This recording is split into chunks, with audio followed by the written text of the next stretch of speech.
Hello, linear algebra students. In this video, which is chapter 1.2, part 3, we're going to wrap up and make some conclusion about how the reduced row echelon form matrix can tell us about the number of solutions in a systems, and particularly existence and uniqueness, meaning if there is a solution, does it exist? Is it no solution? Is it consistent? And also, if there is solution, if it's just one solution or many solution. So in the last video, we talked about how to use it to write a solution out.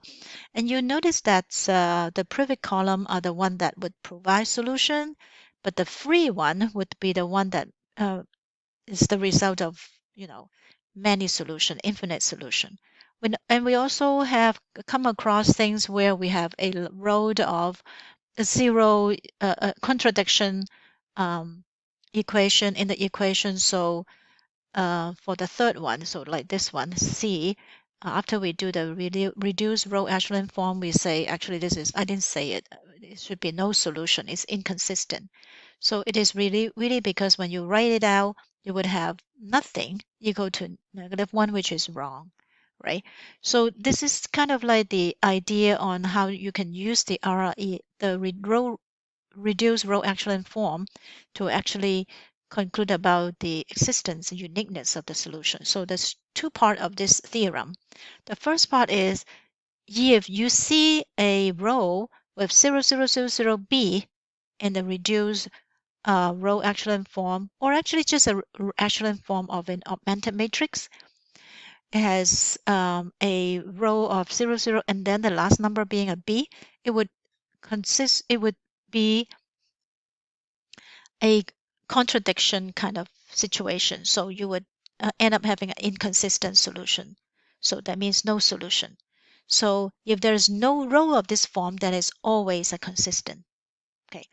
The second part is, how do I know if I have infinitely many or unique?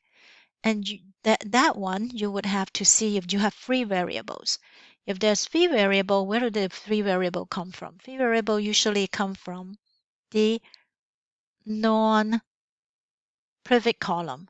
So any non-private column would indicate free variable. So if there is non-private column, then you will have infinite many solution. If there is no non-private column, all the columns are private except the last one. The last one is a constant column. Then you would have one solution. Okay, so let's use these theorems to check the existence and uniqueness of the solution. So we don't need to solve it, but we just want to see if there is solution or not, and also if there is solution, if there is one or many. So this is the system. So I'm going to write the augmented matrix for the system: 0, 6, -5. So if x3 is not there, you have to put a 0, right? 0, 0, 1, -2, -3, because this whole column is for x1, this is for x2, this is for x3, x4. So there's no x1 and 2, so you put 2, 0, and likewise, the last row you have, or last row of equation, -1, 7, -4, 2, -7. So how do I know if there is solution or not? This is not in reduced row echelon form, so I use the decimal matrix calculator. Is it this one? I enter it somewhere. I enter it here. 1, -7, 0, 6, -5, 0, 0, 1, -2, -3, right? And then, oh, here, -1, 7, -4, 2, 7. Oh, -7. -7. So the last one is -7.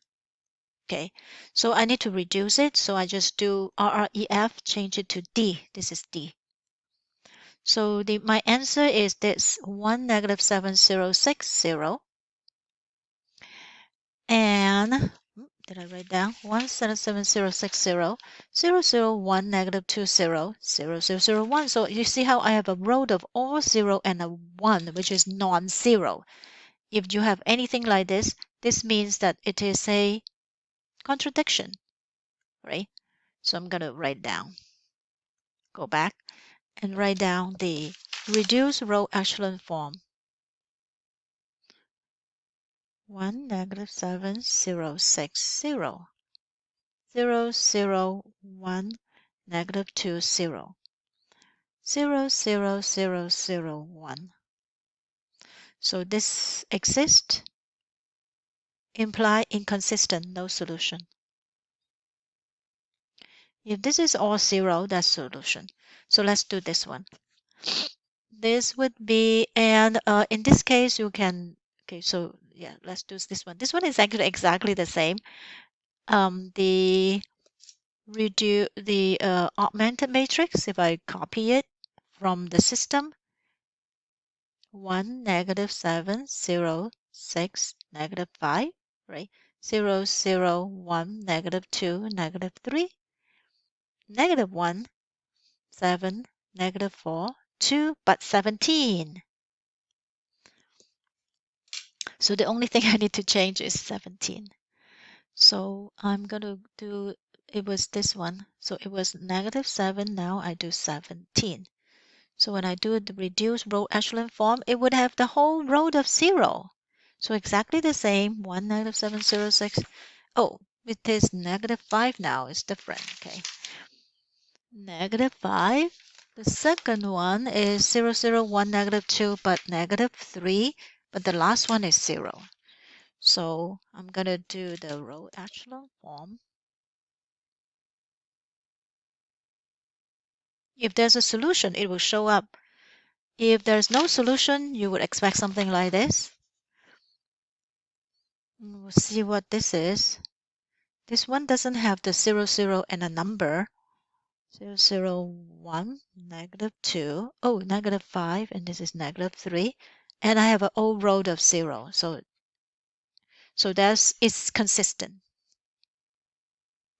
Because I don't have those 0, 0 and a non-zero. So that solution, do I have free variable?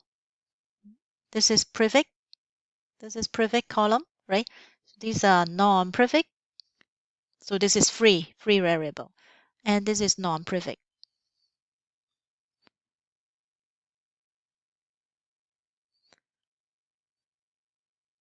So that means what? I have x2, x4 are free variable. So this has infinite solution. It exists and also infinitely many. For this particular example, they didn't ask us to solve, so I don't have to write it out. But you can just tell by looking at the reduced row echelon form the situation of the solution.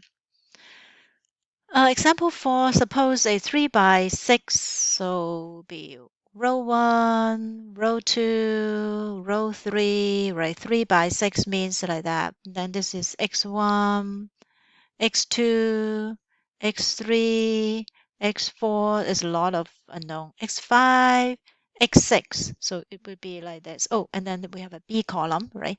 So this is the augmented matrix. It has 3 prefix points, so we don't know which one, but is it consistent or inconsistent? And if it is, so can we tell by knowing 3 prefix points that it is consistent or inconsistent? It must be consistent. Why? Because I have, if I have 3 prefix points, so like this one, just there's no way to have a, so that means you have this already. There's not possible to have 0 row, to have either 0, 0, 0 or 0, 0, 0, B. Right? So there's not possible to have a whole row of 0, a whole row of B. So it is already stepped down all the way, right? So that is consistent. Not possible to have this, so it's consistent. And if it's consistent, is it infinite or non-infinite? So because we have 2, 3, 4, 5, 3, 4, 5, 6, 6 variable, These three are perfect, so there will be three free variable, right? So that means it must be infinite solution. So you can see if someone tells you something about, don't even have to know the detail, but the number of perfects and the size of the matrix, you can actually guess whether the system has a solution or would it have infinite solutions. For this one, I think the maximum perfect that you can have is actually 3, right? It has 3 already, so it must have system. Okay, so that's how you use the uniqueness and existence theorem to know something about your system.